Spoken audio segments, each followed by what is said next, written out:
반가. 안녕하세요. 이번 시간은 메가랜더 제8회 모의고사 해설 강의를 하도록 하겠습니다. 자, 그러면 바로 1번 문제 보도록 하겠습니다. 목적인데요.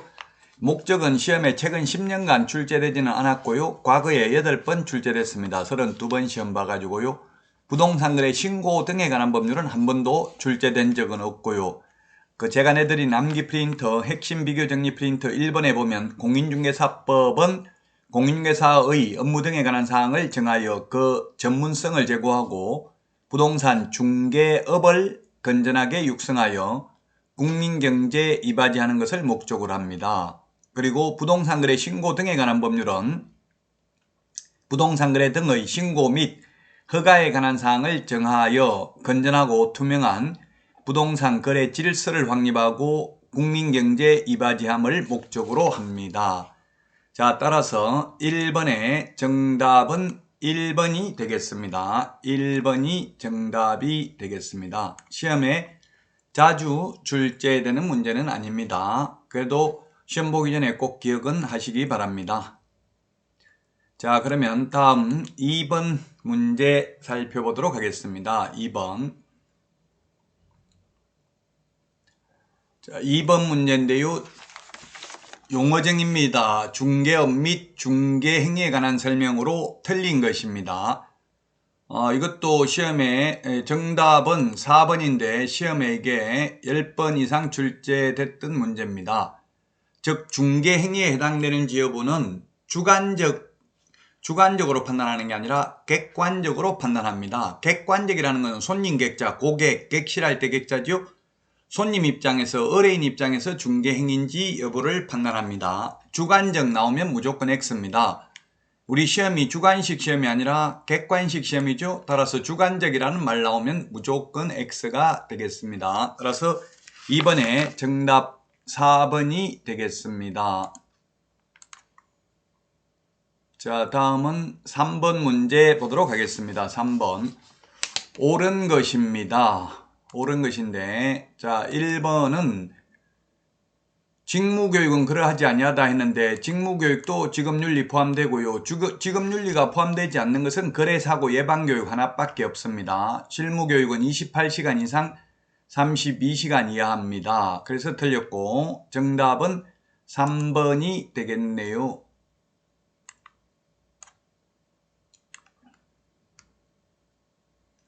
실무교육은 직무수행에 필요한 법률 지식, 부동산 중개 및 경영실무, 직업윤리 등이다. 네, 실무교육은 법률 지식이 들어가고요. 연수교육은 법제도의 변경사항만 차이가 있죠. 자, 그 다음에 4번에 직무교육은 시도지사 또는 등록관청이기 때문에 만자가 들어가서 틀렸고요. 그 다음에 예방교육은 10일 전까지 공고하거나 통지해야 됩니다. 따라서 정답은 3번이 되겠습니다. 자, 다음은 4번 문제 보도록 하겠습니다. 4번 문제. 결격 사유에 해당하는 것을 모두 나열한 것은 했는데, 자, 1. 기억 지문을 보면 피성년 후견 종료 심판, 피성년 후견인 피한정 후견인의 경우 후견 종료 심판을 받으면 결격 사유에서 벗어납니다. 따라서 결격 사유가 아니고요. 자, 그 다음에 리언 업무정지 처분을 받고 폐업 신고를 한 자로서 업무정지 기간이 경과되지 아니한 자, 요거는 결격 사유네요. 업무정지 기간 중에 있는 자, 자격정지 기간 중에 있는 자는 결격 사유죠. 자, 그 다음에 디귿은 등록 기준 미달로 등록 취소된 경우에는 등록 기준만 갖추면 3년 안 지나도 되죠. 사망, 해산, 결격 사유, 등록 기준 미달은 등록 취소되고 3년 안 지나도 됩니다. 리얼은 개업 공개사가 1년간 폐업을 한 후 재등록을 하였으나 폐업 전의 위반 행위로 등록 취소 처분을 받은 경우 폐업 기간만큼 빼줍니다. 그러면 1년 빼주면 2년만 지나면 됩니다. 따라서 결격 사유 아니고요. 자, 그 다음에 미염인데 업무정지 처분의 경우에는 업무정지 처분 사유 발생 당시가 아니라 사유 발생 당시죠. 처분 당시가 아니라 업무정지 처분을 받은 경우 업무정지 사유 발생 이후에 선임됐다면 결격 사유 아닙니다. 업무정지 사유 발생 당시 임원이었던 자가 결격 사유가 되겠습니다. 업무정지 처분 당시가 아니라 사유 발생 당시 사원 또는 임원이었던 자가 되겠습니다. 따라서 정답은 2번이 되겠습니다. 2번만 업무정지 기간 중에 있는 자만 폐업을 하더라도 결격 사유죠. 업무정지 기간 동안은 2번이 정답이 되겠습니다. 자, 다음은 5번 문제 살펴보도록 하겠습니다. 5번. 개업공개사가 적법하게 수행할 수 있는 업무입니다. 법인인 개업공개사죠. 법인인 개업공개사가 적법하게 할 수 있는 것, 아파트형 공장건물 분양대행, 아파트형 공장건물, 주택, 상가 분양대행만 가능하죠. 주택, 상가 분양대행만 가능합니다. 그 다음에 건물 용지, 토지 분양대행은 안 됩니다. 이사업체 운영은 안 되고 용역업은 안 되고 용역 알선업만 됩니다. 리얼은 공인중개사를 대상으로가 아니라 개업공개사를 대상으로고요. 미엄은 가능하네요. 미엄. 경공매, 매수신청대리, 입찰대리, 권리분석 가능합니다. 그 다음에 비업은 동산은 안 됩니다. 동산이 틀렸습니다. 동산은 안 되고요. 부동산이 되겠죠. 그래서 미엄 하나만 옳은 내용이 되겠네요. 따라서 5번에는 정답이 1번이 되겠습니다. 이것도 이 문제가 그대로 나오진 않겠지만 우리 암기 프린트는 24번에 있는데 법인의 겸업 제한, 법인만 겸업이 제한됩니다. 그 이유는 외국의 대형 법인이 우리나라에 진출해서 우리나라 개인개업공개사와 무한 자유 경쟁을 하면 우리나라 개인개업공개사가 살아남을 수 없기 때문에 골목 상권을 보호하기 위해서 법인에게만 겸업을 제한하고 있습니다. 이 법인이 겸업할 수 있는 업무는 개인도 모두 원칙적으로 겸업할 수 있습니다. 다만 경공매, 매수신청대리, 입찰대리, 권리분석 요것은 부칙개공, 소위 중개인은 할 수가 없죠. 5번에 1번이 정답이 되겠습니다.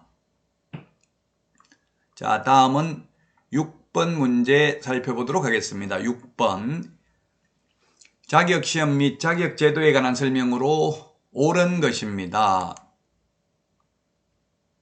1번은 매년 1월 말까지가 아니죠. 2월 말까지가 되겠고요. 그래서 틀렸습니다.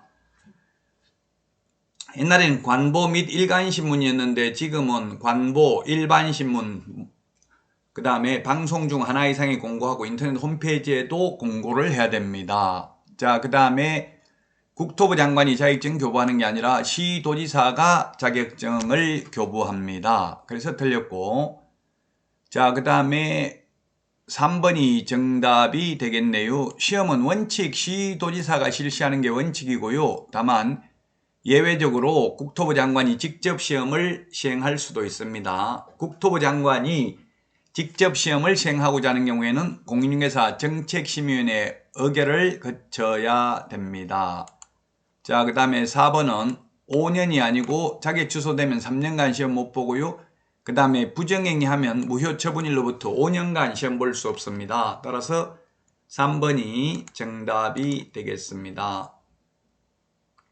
다음은 7번 문제 살펴보도록 하겠습니다. 공인중개사 정책심의위원회입니다. 공인중개사 정책심의위원회. 자, 공인중개사 정책심의위원회에 관한 설명으로 틀린 것을 모두 고른 것은 했는데요. 틀린 것. 공인중개사 정책심의위원회입니다. 기억해 보니까 위원장은 부득이한 사유로 직무를 수행할 수 없을 때는 위원장이 미리 지명한 위원이 직무를 대행합니다.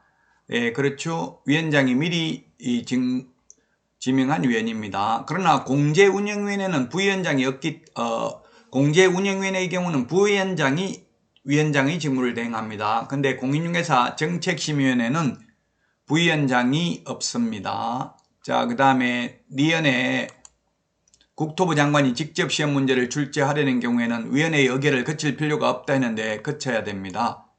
원칙 시도지사죠. 예, 그래서 니은은 틀렸고요. 그 다음에 디귿.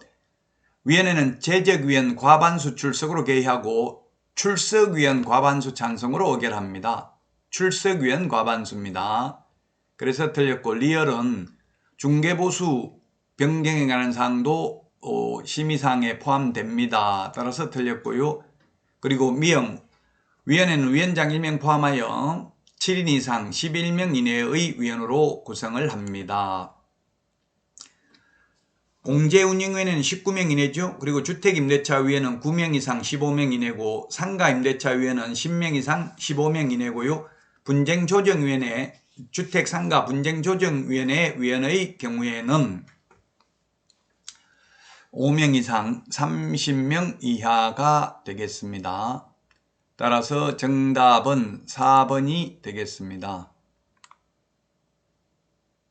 정답은 4번이 되겠고요. 그 우리 위원회에 대해서는 암기 프린터, 제 암기 프린터 38번에 보면은 나와 있습니다. 38번에도 나와 있고요. 자, 그리고 숫자는 30일이라는 숫자는 그 35번에 동그라미 11번에 보면 분쟁조정위원회 위원 5명 이상 30명 이하가 있습니다.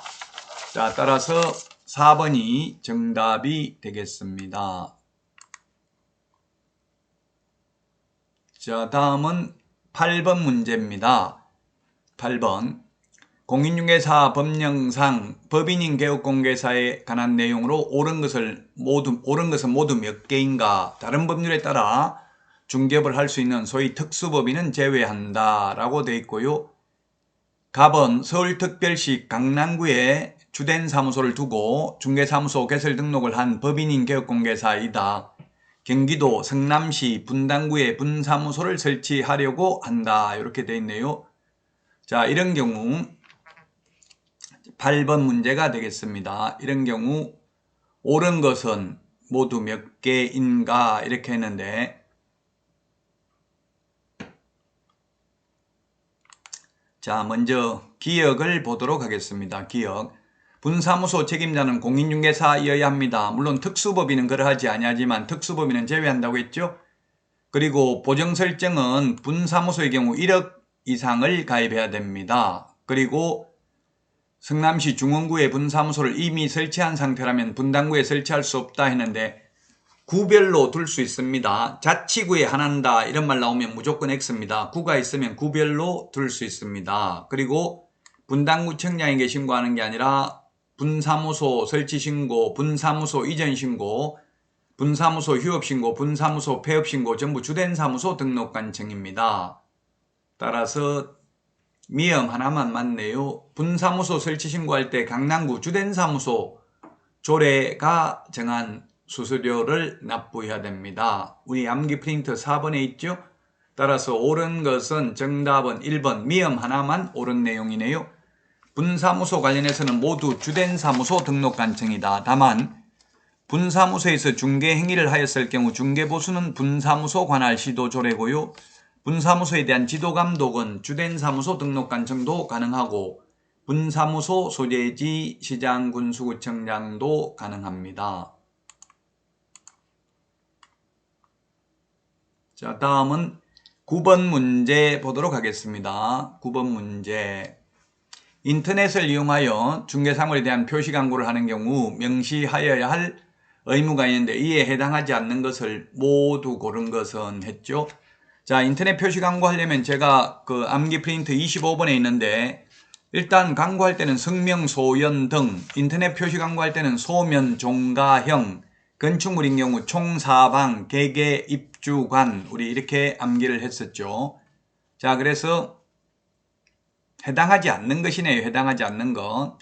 자, 해당하지 않는 거 보면 소속공개사 성명은 기재해야 될 의무가 있는 거 아닙니다. 소속공개사 성명은 기재하면 된다는 말도 없고 안 된다는 말도 없습니다. 그러면 해석상 개업공개사와 함께 소속공개사 성명을 기재해도 위반이라고 보기는 힘듭니다. 자, 그 다음에 미음, 거래에 따른 경제적 가치 기재하라는 말은 없습니다. 성명, 소연 등이죠. 중개사물의 소재지, 면적, 가격, 중개사물의 종류, 거래 형태, 그 다음에 총사방, 개개입주간, 총청수, 사용승인, 사용검사받은 날, 주차대수, 관리비 이런 거는 명시를 해야 됩니다. 따라서 정답은 2번이 되겠습니다. 9번에는 2번이 정답이 되겠습니다. 우리 암기 프린터는 25번에 있습니다. 밑에 까만 별표에 총사방, 개개입주간, 소면, 종가형 꼭 기억하시기 바랍니다. 자, 다음은 10번 문제 살펴보도록 하겠습니다. 10번. 옳은 것입니다. 1번에 보면은 일반중개계약서 작성하여야 한다 했는데 일반중개계약서 물가 수준, 중개상 물의 위치 및 규모, 거래 예정 가격, 거래 예정 가격에 대한 중개보수, 의뢰인과 개업공개사가 준수하여야 할 기재사항을 준수하여야 할 사항을 의뢰인이 개업공개사에게 일반중개계약서 작성을 요청할 수는 있습니다. 요청받은 개업공개사는 그 요청을 거부할 수도 있습니다. 일반중개계약은 구두로 말로 해도 됩니다. 반드시 작성하여야 한다. X고요. 그 다음에 일반중개계약서는 보존 의무 없고요. 전속중개계약서 확인설명서 3년 보존, 거래계약서 5년 보존, 매수신청대리 관련 서류 5년 보존입니다. 자, 그 다음에 권리 이전용, 권리 취득용이 있는데 이전용의 희망물건, 희망 종류, 희망 가격 이런 거는 취득거래용이 되겠습니다. 이전용이 아니라 권리 취득용. 그래서 틀렸고 4번 일반중개계약서와 전속중개계약서 서식에는 의뢰인과 개업공개사가 서명 또는 날인하여야 하며 소속공개사는 서명 또는 날인할 필요가 없다. 네, 그렇습니다. 소속공개사는 거래계약서와 확인설명서에만 당해물을 수행한 경우 개업공개사와 함께 서명 및 날인해야 되고 그 외에 모든 서류는 서명 또는 날인도 할 필요가 없습니다. 그래서 소속공개사는 서명 또는 날인도 할 필요가 없다. 5번 권리 이전용 전속중개계약서에는 물건의 표시란에는 내외부 시설물의 상태를 기재해야 된다 했는데 권리 이전용 내외부 시설물의 상태 기재하도록 되어 있지 않습니다. 이것은 서식을 봐야 되는데 서식 중에서 시험에 한 문제가 나오는데요. 가장 중요한 서식이 확인설명서 서식, 두 번째 전속중개계약서 서식, 세 번째는 부동산 거래 신고서 서식, 세 개 서식은 조금 꼭 기억하시기 바랍니다. 자, 이번 시간 여기까지 하고요. 쉬었다가 11번 문제부터 풀도록 하겠습니다. 수고하셨습니다. 안녕히 계십시오. 안녕.